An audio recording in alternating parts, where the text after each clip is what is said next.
हाथी सुए रावण माहुणाए, सिंहो म्याणं सलिलाण गंगा। हाथी सुए रावण माहुणाए, सिंहो म्याणं सलिलाण गंगा। पक्षी सुवागरुले वेणुदेवे,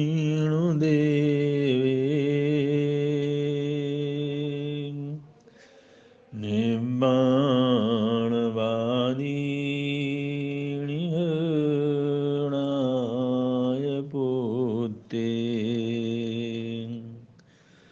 निर्वाणवादिनी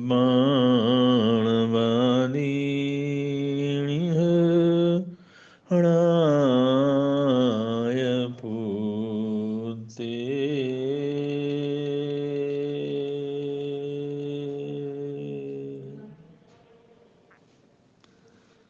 मंगलाचरण में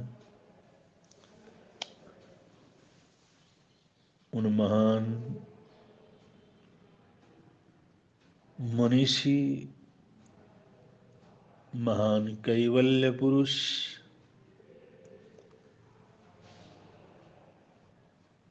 निर्वाण को प्राप्त करने वाले सिद्ध बुद्ध मुक्त श्रमण भगवान महावीर स्वामी का स्मरण किया गया है। क्योंकि हमारे देश की जो सनातन परंपरा है उसको इन्हीं लोगों ने सींचा है, इन्हीं लोगों ने आगे बढ़ाया है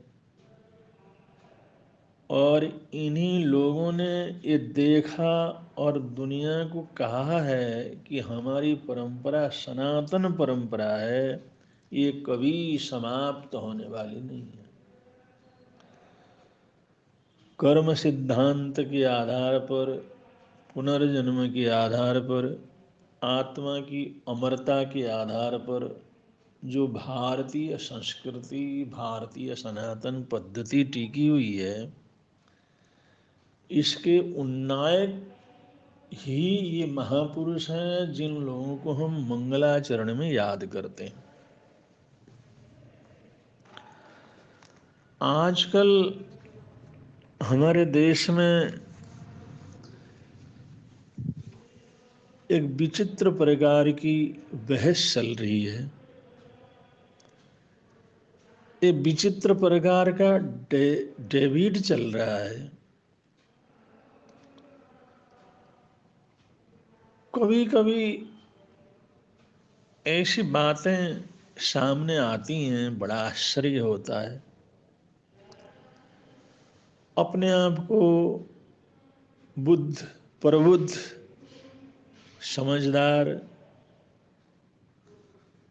और विचारक समझने वाले लोग आज इतनी नासमझी भरी डेविड के अंदर भाग ले रहे हैं। उस बहस को सुन करके, उन बातों को सुन करके हंसी ही नहीं आती, बल्कि उसमें आंसू आते हैं कि हमारी सोच कितनी ओथली होती चली जा रही। आदमी किसी विद्वेष में या किसी जलन में या किसी आग्रह में और किसी हवीस में जब बेहोश होता आगे जाता है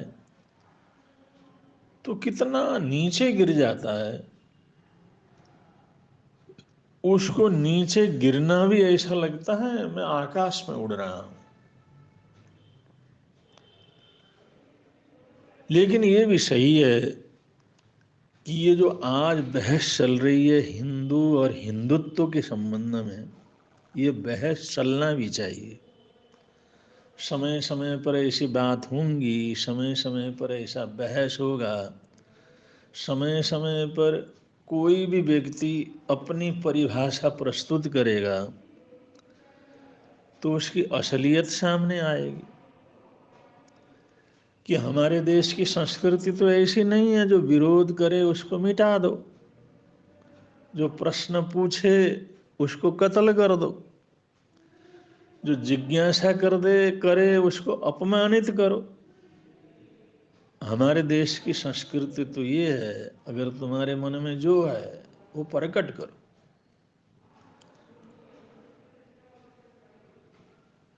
तो ये जो बहस करना है,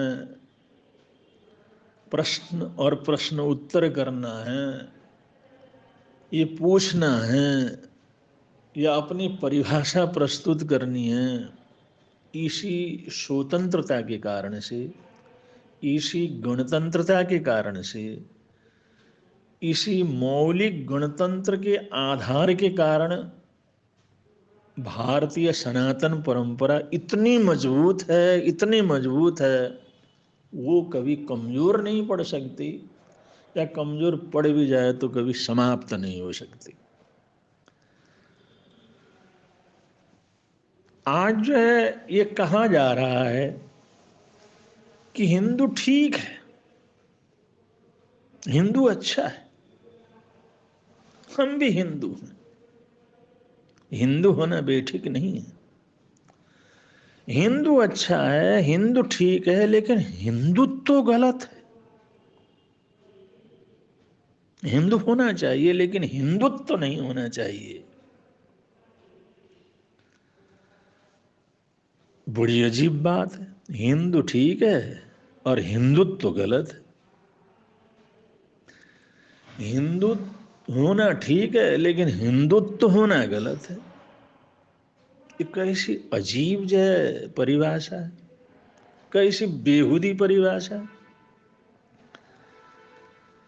यह तो ऐसी बात हो गई, कोई ये कहे सूर्य तो अच्छा है, सूर्य ठीक है, सूर्य अच्छा है।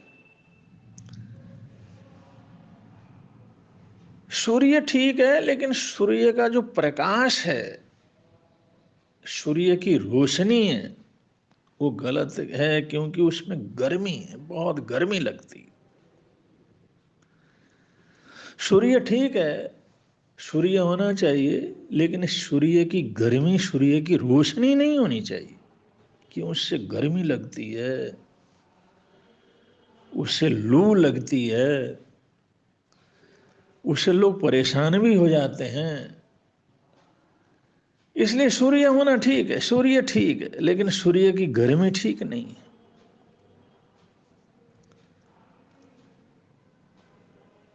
अब ऐसा कहने वालों को इतना तो सोचना चाहिए, सूर्य होगा तो उसका प्रकाश तो अवश्य में वो होगा, होगा ही, उसको तो टाला ही नहीं जा सकता। और सूर्य निकलेगा, सूर्य का प्रकाश फैलेगा तो उसकी गर्मी भी होगी। ये भी कभी सूर्य से अलग नहीं हो सकती कि सूर्य हो और सूर्य का प्रकाश न हो, सूर्य हो और सूर्य की गर्मी न हो। ये तो असंभव है। ऐसे नासमझी विचारधारा को ये नहीं पता सूर्य की गर्मी गर्मी नहीं है, सूर्य की गर्मी से मिलने वाली जो ऊर्जा है, उस ऊर्जा से ही सारा ब्रह्मांड जीवंत है। हमें जो प्रकृति उपलब्ध है, श्वासोश्वास उपलब्ध है, भोजन पानी उपलब्ध है, वायुमंडल उपलब्ध है, या अलग अलग सीजन हैं, अलग अलग ऋतुएं हैं, अलग अलग ऋतुओं में पैदा होने वाले असंख्यात पेड़ पौधे हैं, हरियाली है, फल फ्रूट है, अनाज है, ये सब का आधार, ये सब में जो जीवंतता है वो सूर्य की गर्मी है, सूर्य की ऊर्जा है। सूर्य की रोशनी, सूर्य की गर्मी और सूर्य की ऊर्जा से ही सारा ब्रह्मांड जीवंत है।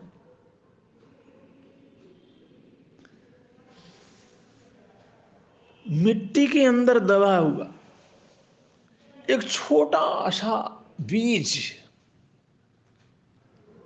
मिट्टी के अंदर दबा हुआ छोटा सा बीज, जब उसको थोड़ी शीतलता मिलती है और विशेष रूप से उसको सूर्य की ऊर्जा मिलती है, जब सूर्य की ऊर्जा मिलती है तो पृथ्वी में, मिट्टी में दबे हुए बीज में छोटा सा जो बीज, बहुत छोटा सा जो बीज है, उस ऊर्जा को पाने के बाद वो अंगड़ाई लेना प्रारंभ करता है। मिट्टी में दबा हुआ अंगड़ाई लेता है। वो ऊर्जा उसके साथ साथ पानी की नमी और वायु का कुछ अंश उसको मिलता है, तो वहां पर वो अंगड़ाई लेते लेते जग जाता है। और उस सूर्य की ऊर्जा जब उसको ग्रहण करने लगता है तो वो अंगड़ाई लिया हुआ जगा हुआ छोटा सा बीज, उसमें से अंकुरण प्रारंभ हो जाता है। बहुत कोमल, बहुत ही कोमल अंकुर पैदा हो जाता है। और उस अंकुर में इतनी ऊर्जा होती है, इतनी ऊर्जा होती है, वो जमीन की परत को फाड़ करके आगे निकलता है। उस ऊर्जा को और ग्रहण करने के लिए, उस प्रकाश को देखने के लिए, सूर्य के दर्शन के लिए, उस सूर्य की गर्मी को प्राप्त करने के लिए, वो जगा हुआ, अंगड़ाई लिया हुआ जो छोटा सा बीज है, धरती की परत को फाड़ करके ऊपर आ जाता है। और धीरे धीरे उसको इतनी खुशी होती है, उस ऊर्जा को लेकर के पौधा बन जाता है। जैसा पौधा होकर के बढ़ने लगता है तो उसको भयंकर वर्षा सहन करनी होती है, भयंकर सर्दी और गर्मी सहन करनी होती है, भयंकर तूफानों से जूझ करके रहना पड़ता है। चाहे तूफान आए, आंधी आए, वर्षा आए, या उसको भयंकर शीत लहर सहन करना पड़े या लू सहन करना पड़े, सबको सहन करता हुआ वो पौधा धीरे धीरे पत्तों से, छोटी छोटी शाखाओं से लबालब भरता चला जाता है और बढ़ता चला जाता है। वो बढ़ता बढ़ता जैसे आगे बढ़ता चला जाता है, एक पौधे से एक छोटे वृक्ष का रूप लेता है। और उसी ऊर्जा से वो आगे बढ़ता चला जाता है, उसकी शाखाएं हो जाती हैं, प्रशाखाएं हो जाती हैं, उसका तना बिल्कुल मजबूत होता चला जाता है, जड़ें नीचे जमीन के अंदर धंसती चली जाती हैं। और उस सूर्य की ऊर्जा से जमीन के अंदर का जल, जो जमीन के अंदर जल है, उसको ग्रहण करता है अपने पत्तों से। हर पत्ते से उस सूर्य की गर्मी को सोखना प्रारंभ करता है और ऐसा बढ़ता है, उसके पत्ते, करोड़ों पत्ते उसके हो जाते हैं और उसमें कोपलें लगने लग जाती। वो आगे फूल के रूप में परिवर्तित हो जाता है, महकने लग जाता है। जैसे वो फूल महकते हैं तो हजारों भंवरे, हजारों जीव जंतु उसका आनंद लेते हैं, मनुष्य भी उसका आनंद लेता है और उसकी छाया का आनंद तो शुरू से ही लेना प्रारंभ करते हैं। पशु पक्षी सब उसको अपना बसेरा बनाते हैं। धीरे धीरे वो फूल ऐसे विकसित हो जाते हैं, प्रकृति का सौंदर्य बढ़ जाता है, अपार सौंदर्य, प्रकृति का महक बढ़ता चला जाता है, चारों तरफ के आसपास के इलाके को महका देता है।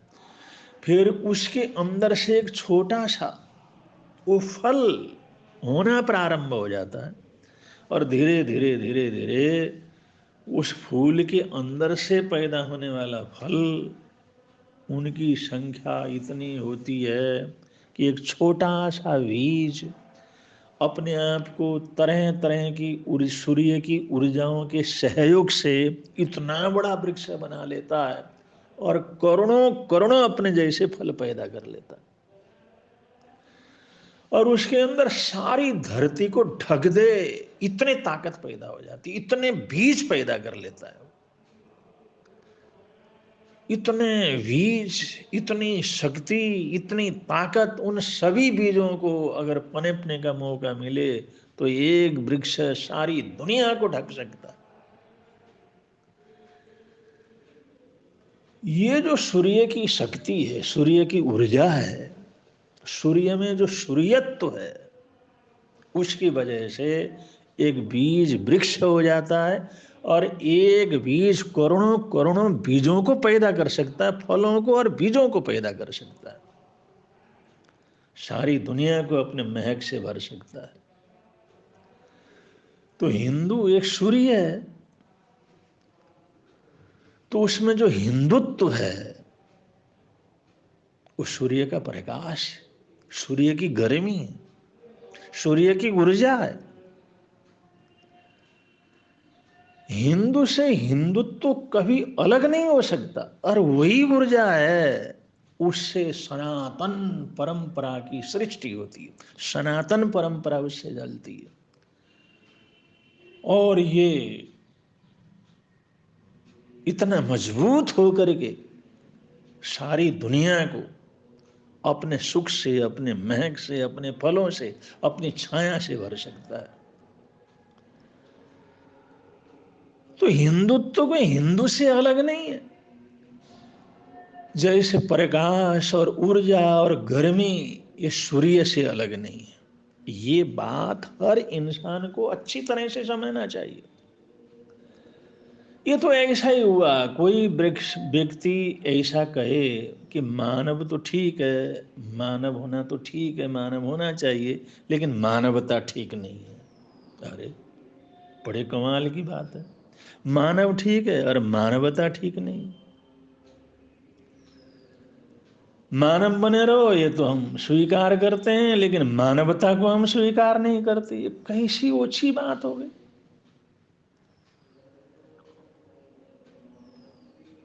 कोई बोले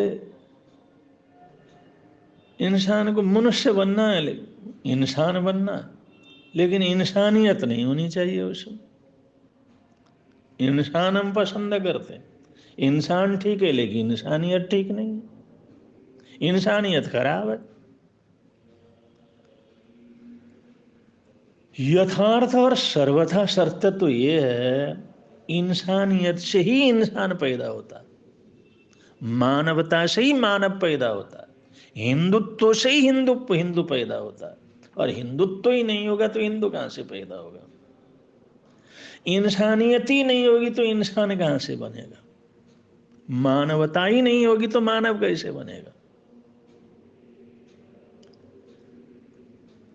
वास्तव में जिसको हम इंसानियत, मानवता, हिंदुत्व कहते हैं वो बड़ा महत्वपूर्ण है, उसकी वजह से ये सब संरचना होती है। लेकिन अब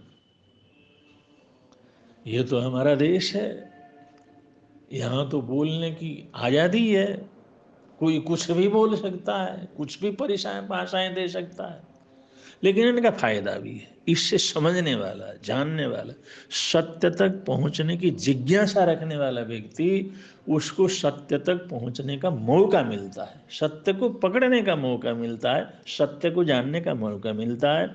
और ये बहस तो ऐसी बहस है जैसे पानी तो ठीक है, लेकिन पानी में शीतलता नहीं होनी चाहिए, उससे ठंड लगती है, उससे जुकाम हो जाता है, उससे बुखार भी हो सकता है।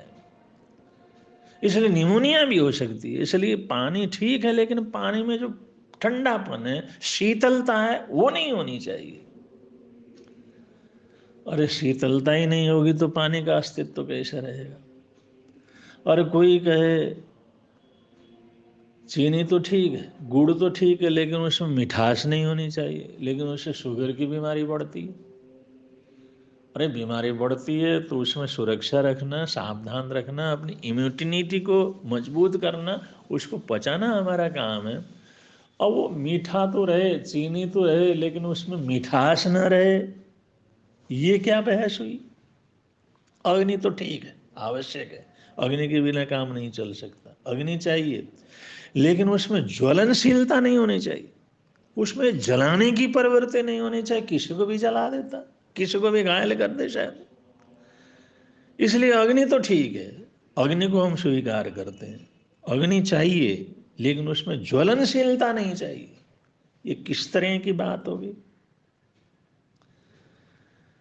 बड़ी अजीब चर्चाएं आज हमारे देश में चल रही हैं, बड़ी अजीब बातें चल रही हैं, और इन बातों को भी लाखों लोग सुनते हैं और इन बातों का भी समर्थन करते हैं। ऐसे तर्क को भी स्वीकार करते हैं, समर्थन करते हैं, तालियां बजाते हैं। तो क्या बात है?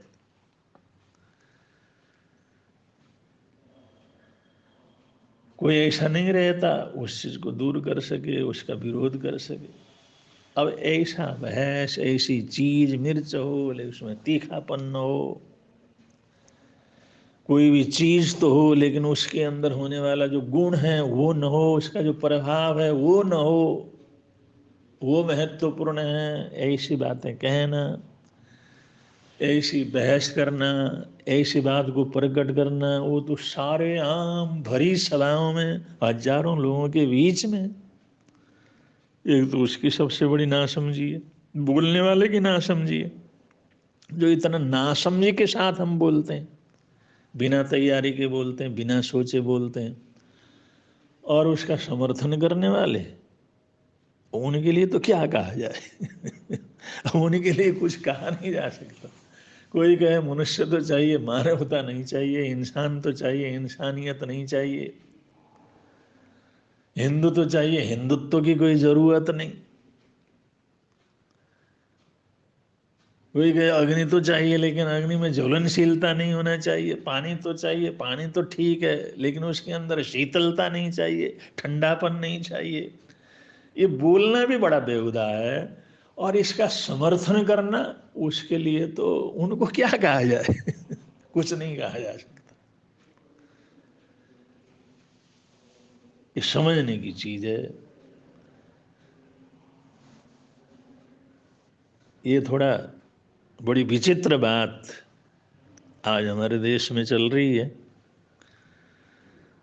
लेकिन इससे भी हमारे को सीख लेना है कि हम कहाँ हैं। और लोग केवल जलन में हैं और द्वेष में हैं, किसी व्यक्ति विशेष का भी विरोध करने के लिए,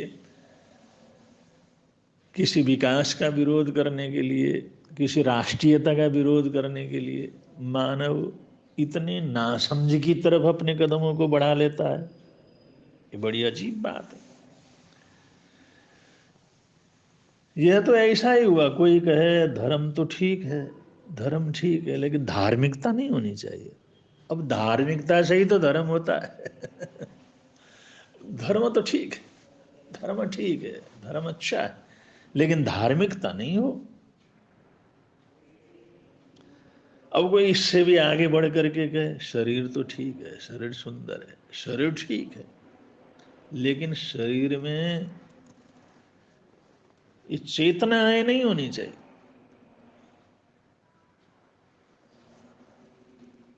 शरीर तो ठीक है, लेकिन शरीर की चेतना ठीक नहीं है, शरीर में जो आत्मा है वो ठीक नहीं। शरीर तो ठीक है, लेकिन उसके अंदर साहस ठीक नहीं है, बुद्धिमत्ता ठीक नहीं है, समझ ठीक नहीं है। शरीर ठीक है, अब शरीर को स्वीकार करें और शरीर के अंदर की चेतना को स्वीकार न करें, शरीर के अंदर की आत्मा को स्वीकार न करें, उस आत्मिक ऊर्जा को स्वीकार न करें, तो क्या बात हुई? इसका क्या परिणाम हुआ? इस बहस का कोई परिणाम नहीं है, कोई फल नहीं है, कोई इसकी सार्थकता नहीं है। लेकिन ऐसी बातें भी इतने बड़े समाज में, इतनी दुनिया में ये बहस के विषय बन जाते हैं और आम सभाओं के अंदर बोलने के विषय बन जाते हैं। ये बड़ी अजीब, बहुत अजीब ये घटना है। अब सभी लोग इस चीज को आज देख रहे हैं, सुन रहे हैं।